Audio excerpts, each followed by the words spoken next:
function f of x is represented here as a table of values. What does this table reveal to us? Let's take a look first at the x values. The first x value is -5, followed by -4, then -3, -2, -1, 0, all the way to 7. We notice that the x values are evenly spaced. There's an equal space between two consecutive x values. How about the f of x? F of x starts with 20, followed by 9, and then 0, so on and so forth. So we notice that f of x is not evenly spaced because from 20 to 9 is a drop of 11, and then from 9 to 0, it is a drop of 9. So that's not equal space. And then from 0 to -7, that's a drop of 7. Okay, so now let's use this table to find the following. Letter A, interval of increase. This is asking us at what values of x does f of x increase. So let's take a look at the f of x values. From 20 to 9, it's a drop of 9. From 9 to 0, no, a drop of 11. From 9 to 0, it's a drop of 9. 0 to -7, drop of 7. -7 to -12, drop of 5. From -12 to -15, that's a drop of 3. From -15 to -16, that's a drop of 1. And then from 16 to 15, that's an increase of 1. So it stops dropping at 1 and starts increasing. From -15 to -12 is also an increase of 3. So we want to find out when it stops increasing. So -12 to -7 is an increase of 5. -7 to 0 is an increase of 7. 0 to 9, increase of 9. And 9 to 20, increase of 11.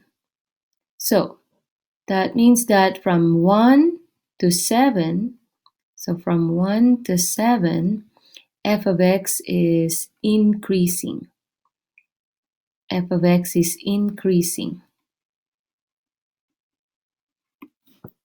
All right, so now I will be able to respond to this. The interval of increase is from x equals 1 to x equals 7. Or you could say between 1 and 7. If we want to put between 1 and 7, we'll say 1 is less than x, and x is less than 7. This is another way of writing that the function f of x is increasing between x values of 1 and 7. All right, interval of decrease. So at what x values does the function f of x decrease? So we notice that from -5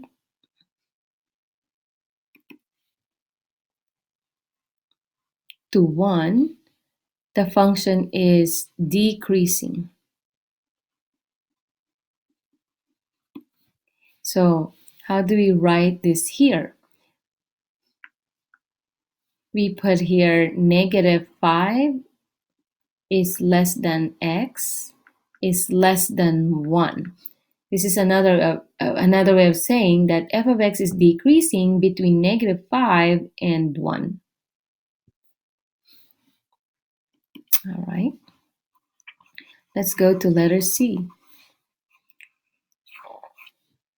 Letter C, we're asked to find the y-intercept.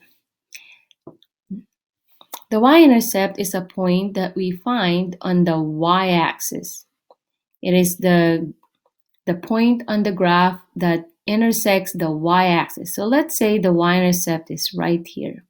So what should we know about the y-intercept?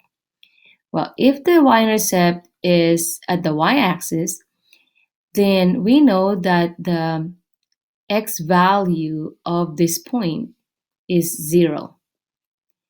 and then y is whatever number is here. So if this is, for example, 5, then this is 0, 5. So what do we have to remember about the y-intercept? The y-intercept, in the y-intercept, the x value is always 0. So to find the y-intercept, we have to look at the table and find out where x is equal to 0. So we're going to look at the x values and look for 0, and it is right here. Therefore, the y-intercept is 0, negative 15.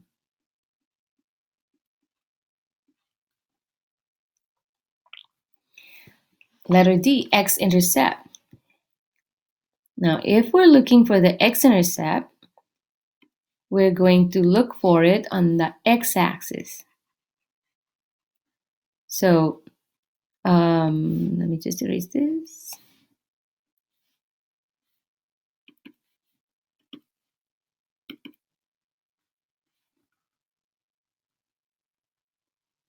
This is our y and this is our x. So the x-axis is here, and the x-intercept is a point along the x-axis. So an x-intercept should be on the x-axis. So what should we know about the coordinates of this point? Well, this point has coordinate whatever number is in here. So let's say if this is 4, then we know that the x value here is 4, but the y value is 0. So in the x-intercept, we have to remember that the y value is always 0. So if I'm looking for the x-intercept, I'm going to go back to my table and look for, instead of x, we're going to look for y equal to 0. So where is y equal to 0? So I see 0 here on f of x. Therefore, this is an x-intercept. Is there any other 0 here? Right here, there's another one. So here's another x-intercept. So therefore, we found 2 x-intercepts. So one of them is negative 3, 0, and the other is 5, 0. Okay. On to the next one. Let's use the table to find f of 6 minus f of 2 over 6 minus 2. All right, so f of 6, we're going to look for x equals 6 right here. F of 6 is 9. We're going to put here 9 minus f of 2. So we're going to look for 2 in the x. So f of 2 is negative 15. All right, so f of 2 is negative 15. So minus negative 15 over 6 minus 2. We can simplify already. We'll have 4 here. Now, what is 9 minus negative 15? We know that that will turn to positive. So we'll have 24 over 4, which will give us 6. Okay, next one, letter F. Average rate of change of f of x in the interval negative 2 to 4. So the average rate of change is equal to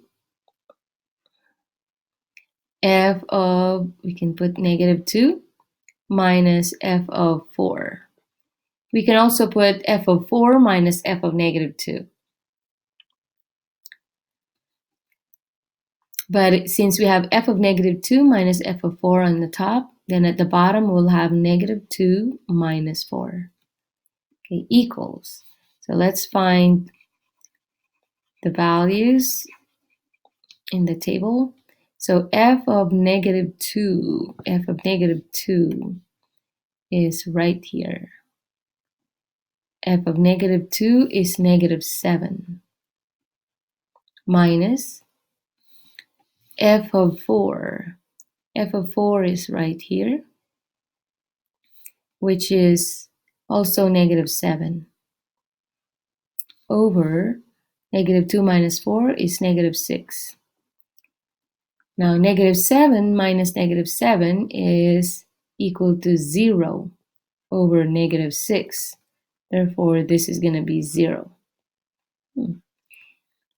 What does it mean to have an average rate of change of 0? So if we take a look here, we're starting at negative 7 and then we're back to negative 7. That means there's no change.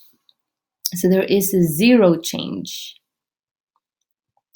So when the average rate of change is 0, it means that the y values did not change. Number 2, what do we call the value we get from E? Now, that is called the average rate of change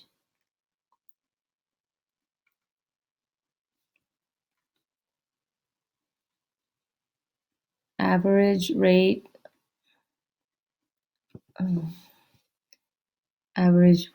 of change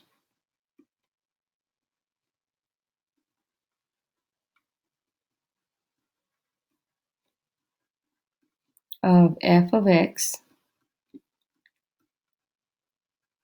from x equals 2 to x equals 6. All right, last one. What kind of function is f of x? Now, to find out what kind of function f of x is, we want to get the first difference first. So let's find the first difference. So 20 to 9, that is a drop of 11. 9 to 0, that's a decrease of 9. 0 to negative 7, that's a decrease of 7. Negative 7 to negative 12 is a decrease of 5. Negative 12 to negative 15 is a decrease of 3. Negative 15 to negative 16 is a decrease of 1. Negative 16 to negative 15 is an increase of 1. Negative 15 to negative 12 is an increase of 3. This is an increase of 5. Increase of 7. Increase of 9. Increase of 11. We notice that the first difference is not constant. That means this function is not linear. So we need to get the second difference.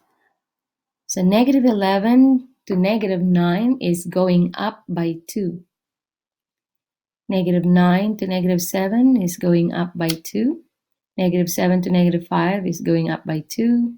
Negative 5 to negative 3 is also going up by 2. Negative 3 to negative 1, that's going up by 2. Negative 1 to 1 is going up by 2. 1 to 3 going up by 2. 3 to 5 going up by 2. 5 to 7 going up by 2. And 7 to 9 going up by 2. 9 to 11 going up by 2. This is the second difference.